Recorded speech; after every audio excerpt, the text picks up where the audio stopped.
Actually কথা হ'ল মানে কি গাজৰ খেতি আমি কৰিছোঁ, কিন্তু গাজৰ খেতিৰ গাজৰবোৰ আমি ৰাখিব লাগে অকণমান পাতলকৈ। গাজৰবিলাক যদি বেছিকৈ ঘন হৈ যায় তেনেহ'লে কিন্তু গাজৰৰ গছৰ যিটো গাজৰ সেইটো কিন্তু সিমান শকত নহয় আৰু দীঘল নহয়।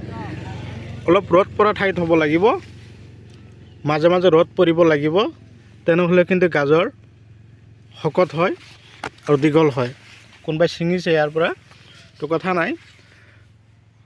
ইয়াত অলৰেডি ধৰক 3 কঠা মাটি গাজৰ খেতি মাজৰ পৰা উঠাই কিনে বজাৰত বিকা হৈছে, কিন্তু ঘন আছিল খেতি, পাতল নাছিল। তো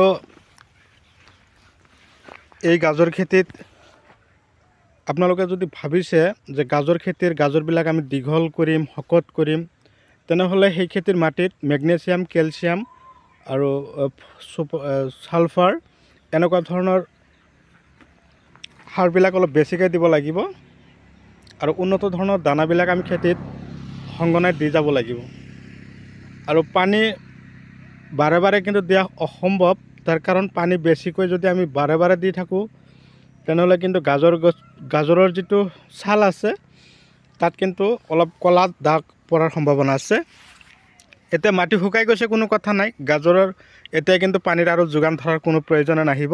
যেতিয়া গছবিলাক সৰু থাকে তেতিয়া কিন্তু গছবিলাক গ্ৰ'থ প্ৰব্লেম হয়, সেই মুহূৰ্তত আমি পানী দিব লাগে। আৰু এই খেতিৰ গাজৰবিলাক তাৰমানে সোনকালে দীঘল কৰিবৰ কাৰণে, সোনকালে সবল সুস্থ হৈ ৰাখিবৰ কাৰণে আমি এই খেতিত গোবৰ সাৰটো দিমেই, কিন্তু 50% গোবৰ সাৰ আৰু 50% ছাই দিব লাগে। তো 50% গোবৰ আৰু 50% ছাই দিবৰ কাৰণে মই এইটোৱে কৈছোঁ, তো এই ছাই যে দিব দিছোঁ, ছাইত কি থাকে মোটামুটি 10% নাইট্ৰজেন, কমেও 5% ছালফাৰ, 8% ফসফৰাছ। তাৰমানে এইবিলাক কি হয়, লগতে পটাছো থাকে, মাটি উৰ্বৰ কৰি ৰাখে আৰু গাজৰ ডাঙৰ হওঁতে সহায় কৰে। আৰু দানা মানে কি হয়, দানাৰ কাম হ'ল কি শিপা ভাল কাম কৰিছে না নাই, তাৰ কাৰণে আপোনালোকে গ্ৰিফিন এটা দানা আছে বায়'লজিকেল, এই গ্ৰিফিন দানাটোৰ কাম হ'ল কি গছৰ গ্ৰ'থ কৰোৱা, গছৰ হৰমনৰ প্ৰব্লেম থাকিলে সেইটো ঠিক কৰোৱা, আৰু তাৰ লগতে কি হয় গছৰ যিটো ফলন, এই ফলনটোৰ যিটো ৰং চেহেৰা এইটো ভাল কৰা। তো বন্ধুসকল, ভিডিঅ' চাই কেনে পালে কমেণ্ট কৰিবলৈ নাপাহৰিব।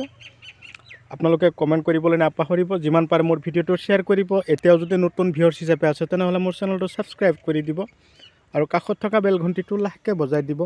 তো মই যোৱাকালি ভিডিঅ' দিব পৰা নাই, কিবা এটা কামৰ লগত মই জড়িত হৈ আছিলোঁ। তো আপোনালোকে আজিৰ পৰা আকৌ ফুল্লি ভিডিঅ' পাই থাকিব।